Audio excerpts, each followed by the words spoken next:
Ok, bonjour à tous. Ce matin, nous allons lire dans 2 Rois chapitre 5. 2 Rois chapitre 5 à partir du verset 1.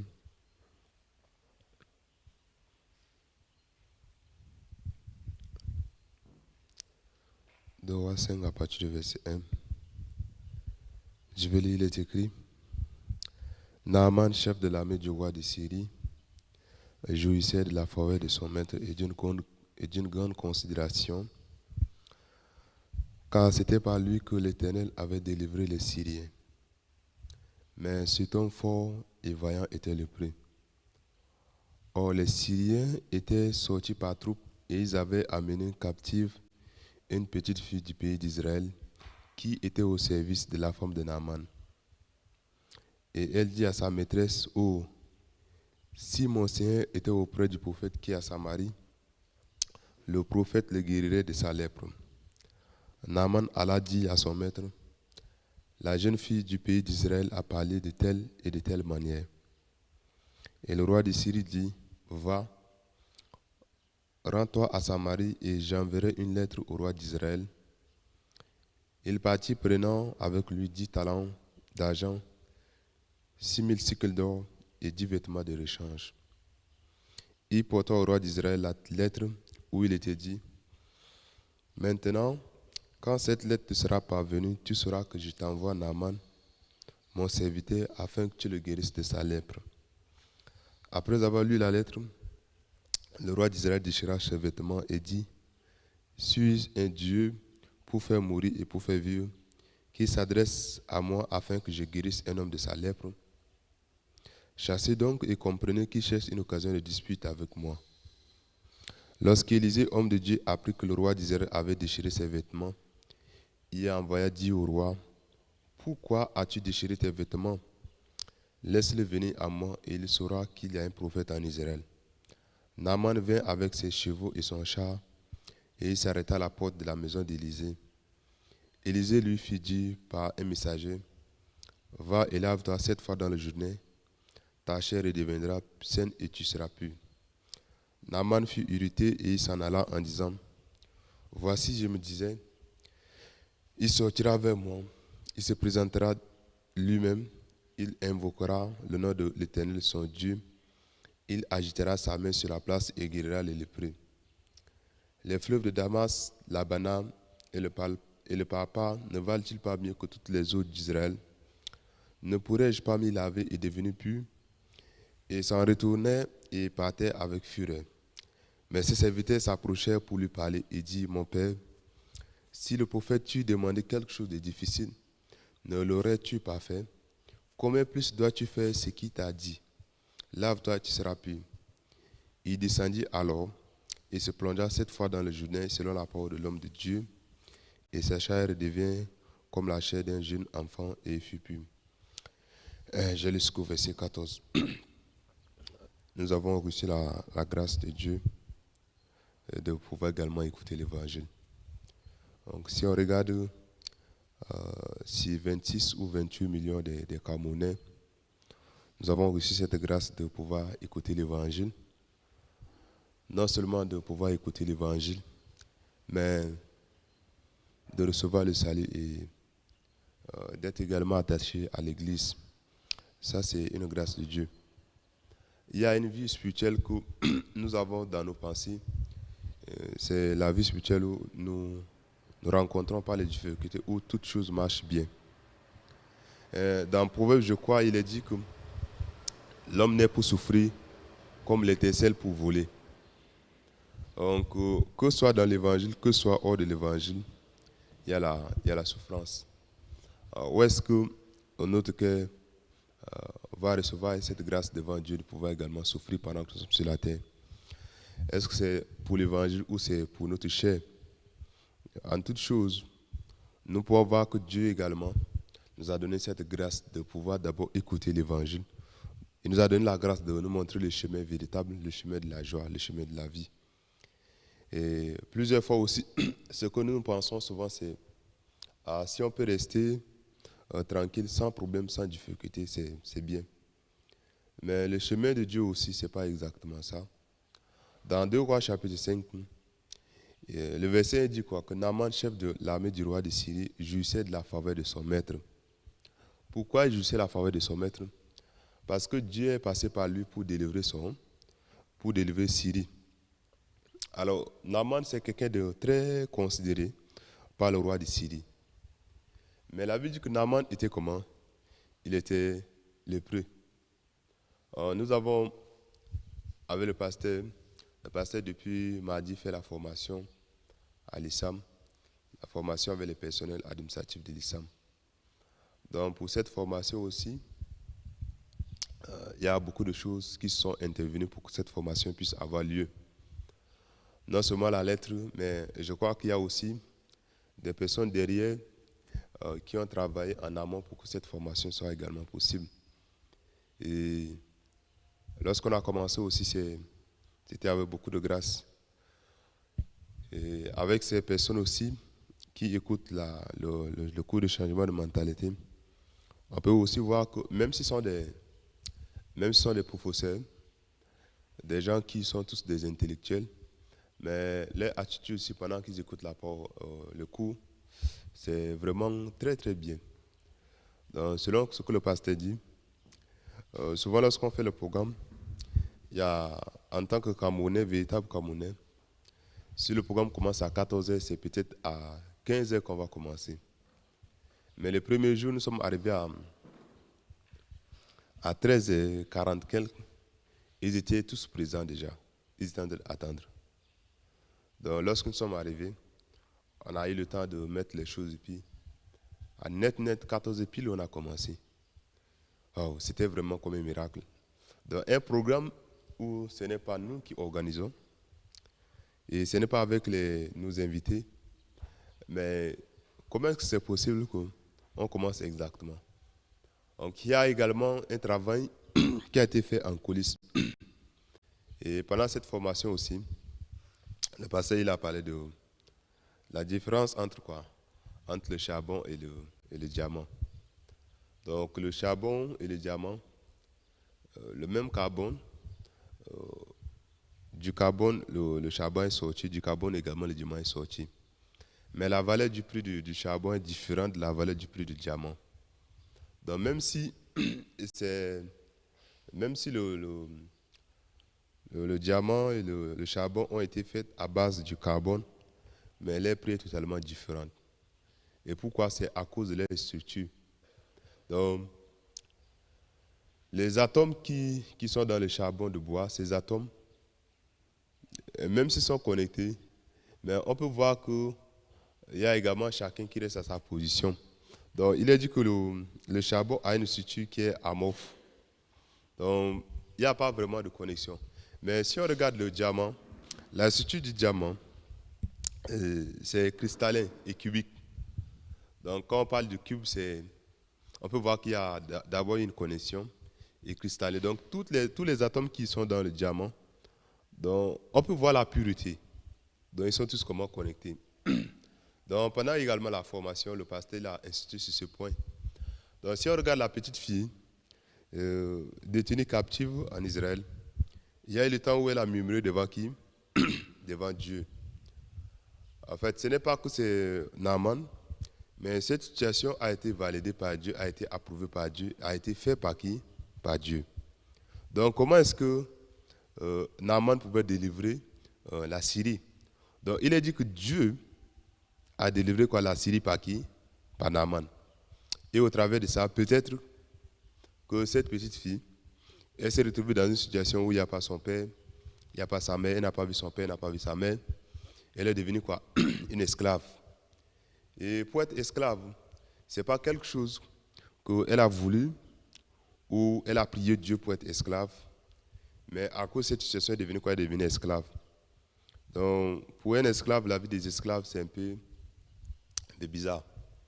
Donc, tu n'as pas ta vie. Et tu n'as pas également une décision quelconque. Tu n'as pas ton mot à dire. Et elle est restée à cette position pour également murmurer, se plaindre. Mais Dieu l'a montré également quelque chose de très important.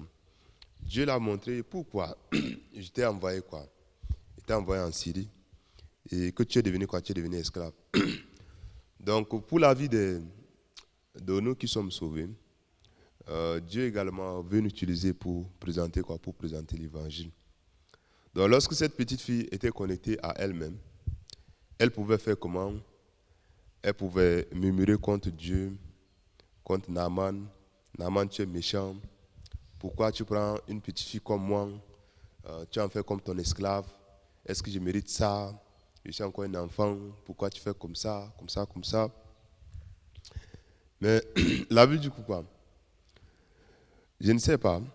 Mais ici, si on regarde, le verset 3 il dit quoi? Et elle dit à sa maîtresse, oh, si mon Seigneur était auprès du prophète qui a sa Samarie, le prophète le guérirait de sa lèpre. Donc, on peut voir que dans le cœur de cette petite fille, il y a l'homme de Dieu qui est où? Qui a Samarie. Son cœur s'est connecté à qui? À l'homme de Dieu. Son cœur s'est connecté à qui? À Dieu. Donc, lorsque son cœur a été connecté à Dieu, à l'homme de Dieu, elle pouvait voir quoi? Pourquoi Dieu m'a envoyé ici, en Syrie. Donc, si le prophète rencontre, si mon Seigneur rencontre le prophète qui a Samarie, il sera guéri de sa lèpre. Donc, c'était comme ça. Donc, pour les grandes personnalités, lorsqu'ils sont dans les problèmes, même ne serait-ce qu'une petite parole qui montre qu'il y a un peu d'espoir, vraiment, ils vont croire en ça. Et une fois nous sommes sortis, on est parti, on a rencontré une personne, un proviseur, et elle souffrait vraiment. Elle a écouté, ne serait-ce que pendant une seconde, comment est-ce qu'on veut l'aider, et vraiment, elle a dit, s'il vous plaît, si c'est possible, aidez-moi. Donc, si on regarde Naaman, il pouvait faire comment? Mépriser la parole de cette petite fille. Elle est esclave. C'est d'abord une petite fille.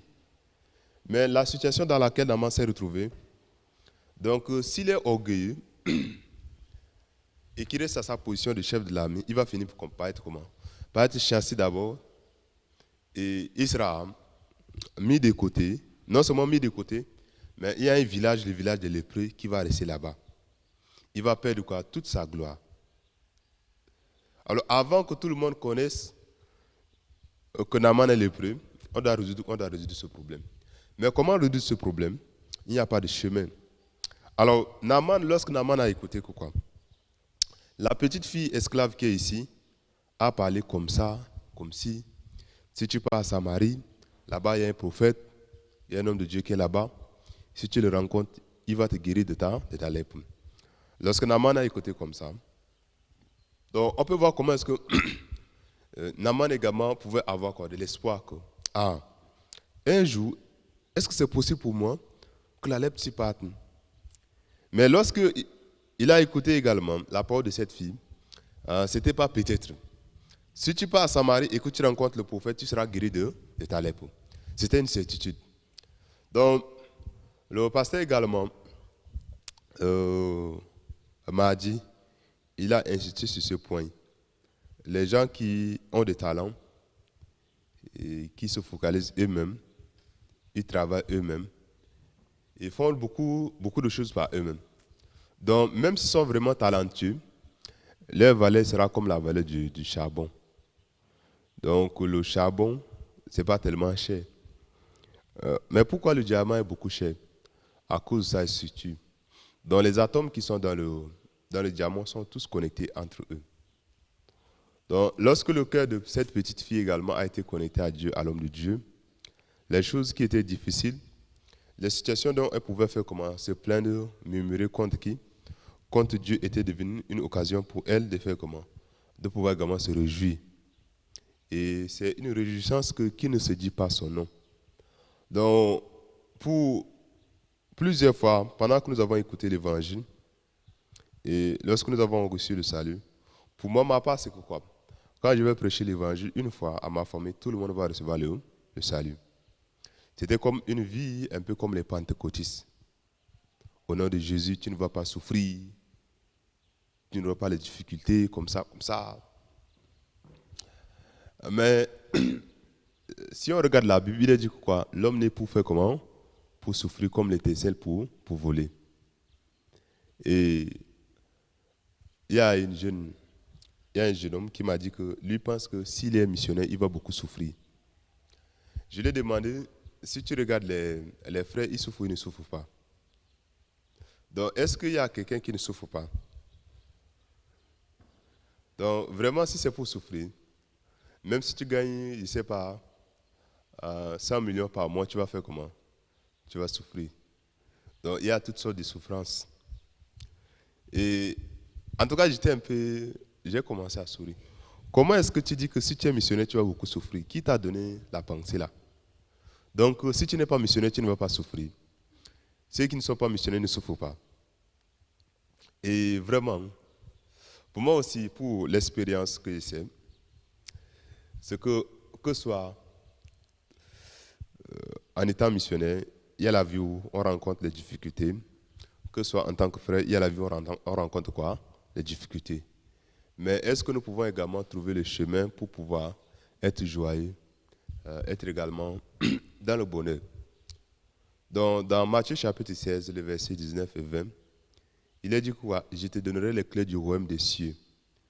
Ce que tu lieras sur la terre sera lié dans les cieux. Et ce que tu délieras sur la terre sera délié dans les cieux. Donc, il y a un tel pouvoir que Dieu nous a donné. Donc, Dieu dit qu'il prend la porte du royaume des cieux, il nous donne. Nous sommes d'accord? C'est avec nous où? Sur la terre. Donc, Dieu dit que ce qu'on va lier sur la terre sera lié où? Dans les cieux. Et ce qu'on délie sur la terre sera délié où? Dans les cieux. Donc, c'est un tel pouvoir que Dieu nous a donné. Mais avec ce pouvoir, pendant qu'on prêche l'évangile, par exemple à nos familles, la première pensée qu'on a eue, c'est que moi j'ai eu, c'est quoi? Donc, lorsque ma famille va écouter l'évangile, une fois ils vont recevoir quoi? Le salut. Mais lorsque j'ai commencé l'expérience, ça a été totalement comme le contraire.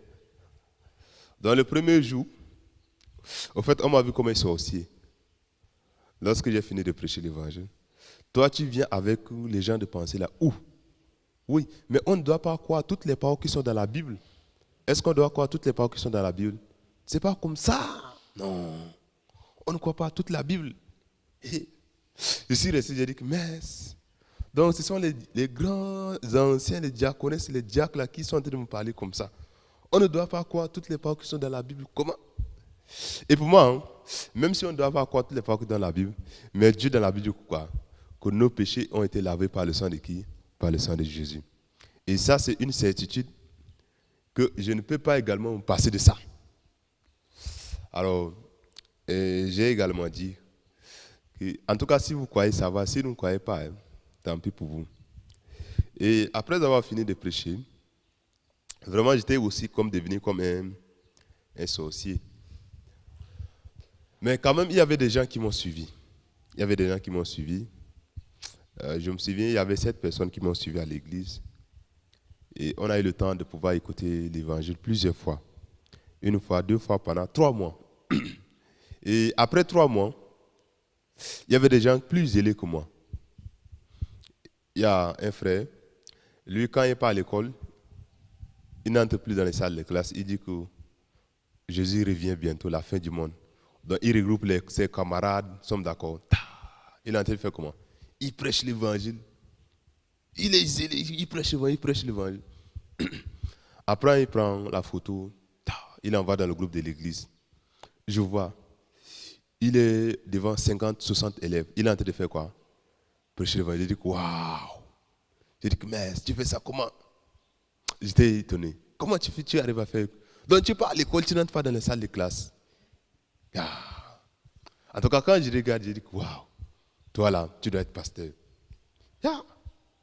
Et en tout temps, il était en classe de terminale. Il était un peu plus âgé que moi.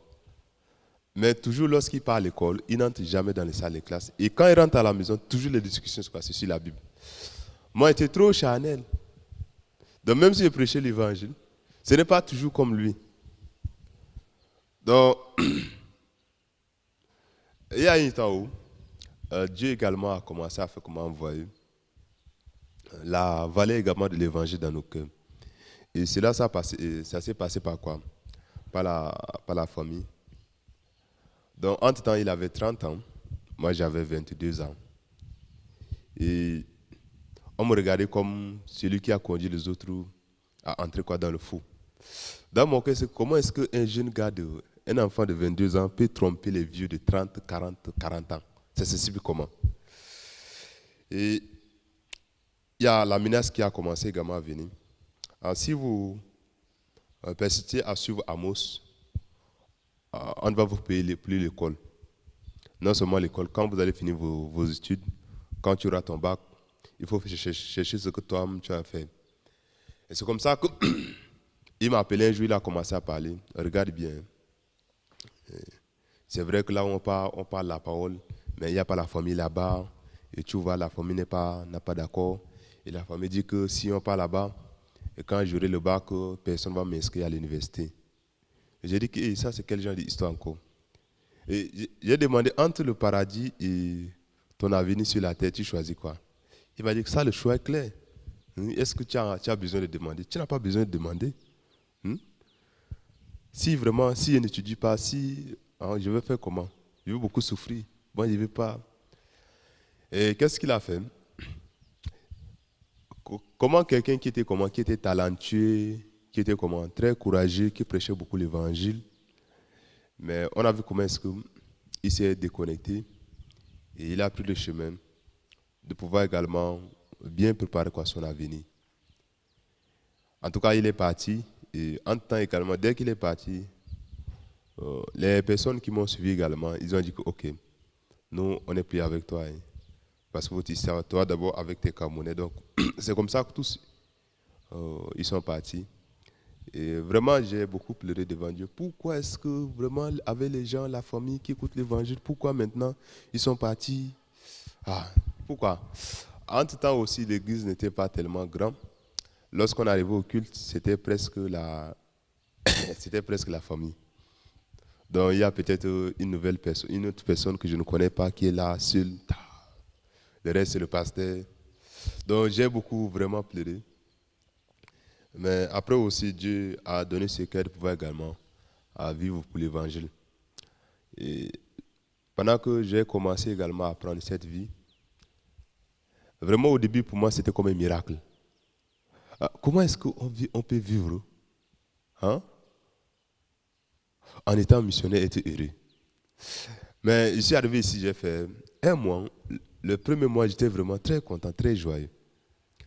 Quand je suis arrivé ici, la conduite où j'ai reçu devant Dieu, c'est qu'en toute chose, il faut commencer à voir comment est-ce que Dieu t'aide. Et j'ai fait le premier camp en 2019. Le premier camp où j'ai fait en 2019, je me souviens, il y avait le concours il y avait comme le marathon. Voilà, le marathon. Et ce marathon, la chaussure devait faire le marathon avec.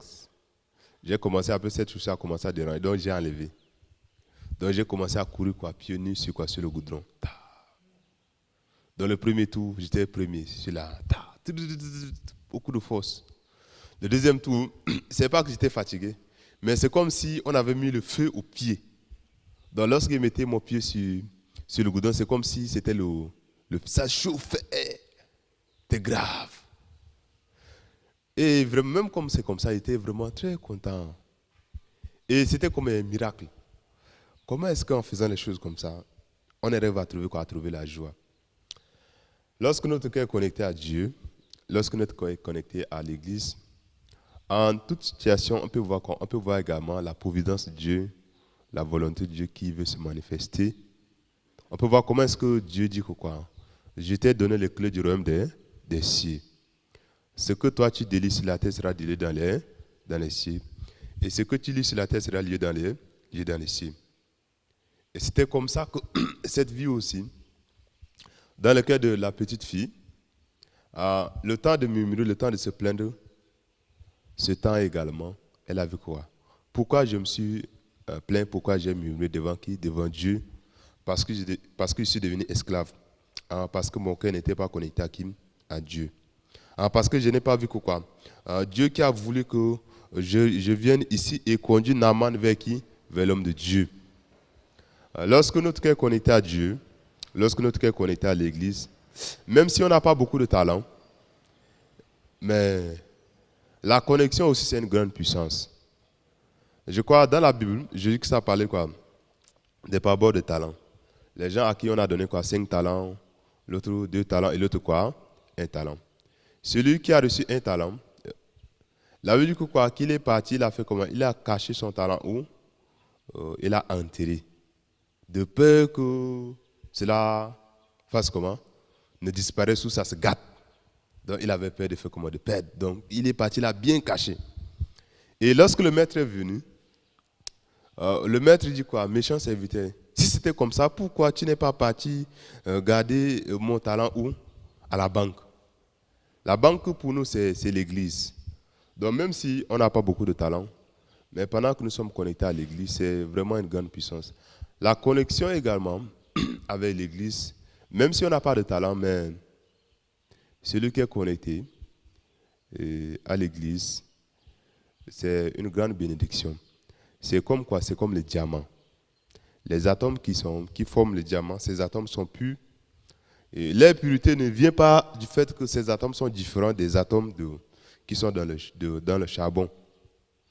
Mais la différence est que ces atomes sont tous comment? Connectés. Et ça, on peut voir ça clairement. Donc, la petite fille également, détenue captive en Israël, cette petite fille, au travers d'elle, Dieu également a conduit Naaman vers qui? Vers l'homme de Dieu. Et Naaman a reçu cette grâce devant Dieu de pouvoir également enlever quoi? Enlever son manteau, enlever ses habits de général et entrer dans les fleuves du Jourdain. Et il est sorti étant comme quoi? Quelqu'un où sa peau est devenue comme la peau d'un enfant. Et Naaman était très content. Imaginez-vous lorsque Naaman rentre, la joie que Naaman éprouve. C'est une grande joie. Et pour nous également, pendant que nous menons la vie spirituelle, pendant que nous sommes à l'église, il n'y a pas une vie où il n'y a pas la souffrance, il n'y a pas la difficulté. Mais où est-ce que nous avons placé notre cœur? Est-ce que notre cœur est connecté à Dieu ou notre cœur est connecté à nos aspirations, nos pensées? Nos aspirations, nos pensées, ce n'est pas toujours vers l'évangile. Donc c'est vers quoi? C'est peut-être vers notre liberté, vers notre désir, vers notre paix, la paix qui est connectée à nous-mêmes, le bonheur qui est connecté à nous-mêmes. En tout cas, tout ce qui est connecté à nous-mêmes. Mais la vie qui est meilleure, c'est la vie d'être connecté à qui? À Dieu, à l'Église, à son serviteur. Pendant que nous sommes connectés à Dieu, à l'Église, on peut voir qu'en toute situation, Dieu également montre le chemin de la joie. Actuellement aussi, au travers de la vie du pasteur, on peut voir comment est-ce que Dieu montre que rien n'arrête l'évangile. Donc, pour partir également au Tchad, vraiment, s'il était à sa place, j'allais rester tranquille et entrer dans la chambre. Mais pour la vie du pasteur aussi, il y a quelque chose qui est vraiment tracé. Si Dieu ne dit pas non, pourquoi on doit abandonner? Donc, tant que Dieu dit oui, qu'est-ce qu'on doit faire? On doit avancer jusqu'au bout. Et c'était comme ça. Donc, on peut voir comment est-ce que quelqu'un qui suit également la décision de Dieu, la décision de l'Éternel, afin que l'évangile soit commencé à prêcher. Si je souffre, ce n'est pas grave si l'évangile est comme l'évangile est annoncé. Et pendant ce temps aussi, nous avons aussi la grâce, comme actuellement à l'ISAM, on fait le cours. Et les personnes qui sont là-bas, ce n'est pas vraiment des enfants. Ils sont tous des intellectuels. Si quelqu'un n'a pas le diplôme là-bas, c'est le Master 2. Mais leur attitude pendant qu'ils écoutent les cours est très, très importante, très adorable. Ils sont très contents. Et ils sont comme les petits enfants. Ils font du bruit, ils s'amusent. Et en voyant ça aussi, c'est beaucoup de grâce. Nous avons aussi devant le camp de la jeunesse qui commence le 3 et ça finit le 6 février. On a cette grâce devant Dieu de pouvoir également inviter les gens à participer au camp de la jeunesse. Pour le camp, c'est une bénédiction également devant Dieu. Donc, le camp, si ce n'est de nous-mêmes, on allait déjà comment abandonner. Mais le pasteur aussi, il est animé par une connexion à Dieu qui ne se dit pas. Et pour lui aussi, le camp, même si le ministère est à quoi, on va toujours faire le camp. Donc, cette grâce, nous avons reçue devant Dieu. Donc, ce matin aussi, dans mon cœur, j'ai reçu cette grâce de pouvoir également partager cela avec vous. Il y a ma vie où je suis connecté à mes aspirations, à mes réalisations, cette vie, même si ça a la valeur, mais c'est vraiment méprisable. Et la vie pendant que nous sommes également connectés ensemble, même si on n'a pas beaucoup de talent, mais ça a une grande valeur devant qui? Devant Dieu. Donc c'est comme le diamant. Euh, le talent c'est bon, mais si à le temps que nous sommes à part, cela devient comme inutile. Donc comme la vie de cette petite fille, on peut voir qu'elle n'est pas très intelligente, elle n'est pas beaucoup reconnue, mais quand même elle est connectée à qui? Elle est connectée à Dieu. Et elle est connectée à l'homme de Dieu. Et avec cette connexion également, elle a dit à qui? À la femme de son maître. Que si mon maître il part à Samarie et qu'il rencontre le prophète Élisée, il sera guéri de sa lèpre. Et c'était une parole certaine. Donc on peut voir comment est-ce que Dieu lui a donné quoi? La clé à cette petite fille de faire comment? De pouvoir résoudre le problème de la lèpre de qui? De Naaman. Donc pour que Naaman soit guéri, si elle n'est pas cette petite fille, imaginez-vous comment est-ce que sera la vie de Naaman. Donc pendant que nous avons également reçu le salut, il y a la vie où Dieu nous enseigne au travers de l'Église, cette vie où il y a toujours les fardeaux. Et c'est dans cette vie que nous pouvons trouver quoi? La joie, le bonheur. Mais ce qui est dans notre pensée, c'est quoi? C'est la vie où toute chose marche bien, sans quoi? Sans problème, sans situation. Cette vie n'existe pas. Donc la Bible dit que l'homme n'est pour souffrir comme l'étincelle pour voler. Que ce soit dans l'évangile ou hors de l'évangile. Donc, que ce soit en étant missionnaire ou pas missionnaire. Donc partout il y a la souffrance. Et pour nous, la joie, c'est quoi? La joie, c'est d'être connecté également à Dieu et d'être utilisé par Dieu. Comme Dieu nous a donné ce grand pouvoir. Et c'est quelque chose qu'on ne peut pas voir. Mais pendant que nous prêchons l'évangile, on peut voir exactement comment est-ce que Dieu nous a donné quoi? Les clés du royaume des cieux. Que ce soit les grands pasteurs, que ce soit les anciens, les diacres, nous tous également. Si ces personnes n'écoutent pas l'évangile, le vrai évangile, ils vont entrer en enfer. Et Dieu, à nous, il a donné quoi? Il a donné exactement l'évangile. L'évangile qui a franchi du péché. Donc, pendant que nous prêchons l'évangile également, il y a cette joie de voir comment est-ce que les gens reçoivent le salut, de voir comment est-ce que les gens également, ils tournent leur cœur vers Dieu. Donc cette petite fille aussi, son cœur était rempli quoi? Rempli de joie lorsqu'il a vu que Naaman, il est quoi? Il est lépreux. Si pas à Samarie, il sera guéri de sa lèpre. Ce matin aussi, je suis reconnaissant également à l'église qui m'a accordé cette grâce de pouvoir partager avec vous. Nous allons prier. Éternel Dieu de grâce, Dieu de bonté, merci pour ce matin encore. Et tu nous as accordé ta grâce de pouvoir recevoir le salut et d'être à l'église. Et pendant que nous y sommes, éternel Dieu, que nous puissions également viser également ton serviteur, avoir le regard sur lui, avoir le regard sur l'église et pouvoir, éternel Dieu, sauver également le programme de l'église. Merci parce que au travers de cette vie, nous pouvons apprendre exactement la puissance que tu nous as donnée. Tu as dit que tu nous as donné les clés du royaume des cieux. Et ce que nous lions sur la terre sera lié également dans les cieux. Ce que nous délions sur la terre sera délié dans les cieux. Aujourd'hui, c'est jeudi. Nous avons le coup de main. Il y a aussi les veillées. Accorde ta grâce, Saint Dieu, que pendant ce temps que l'évangile est prêché, que nous puissions également trouver grâce, de voir également ton travail, de voir comment est-ce que tu as accompli, Éternel Dieu, ta promesse sur nous, sur les personnes également que tu as invitées pour écouter l'évangile. Merci pour ce matin, béni sois-tu. Nous te confions cette journée entre tes mains. J'ai prié au nom de notre Seigneur Jésus-Christ. Amen.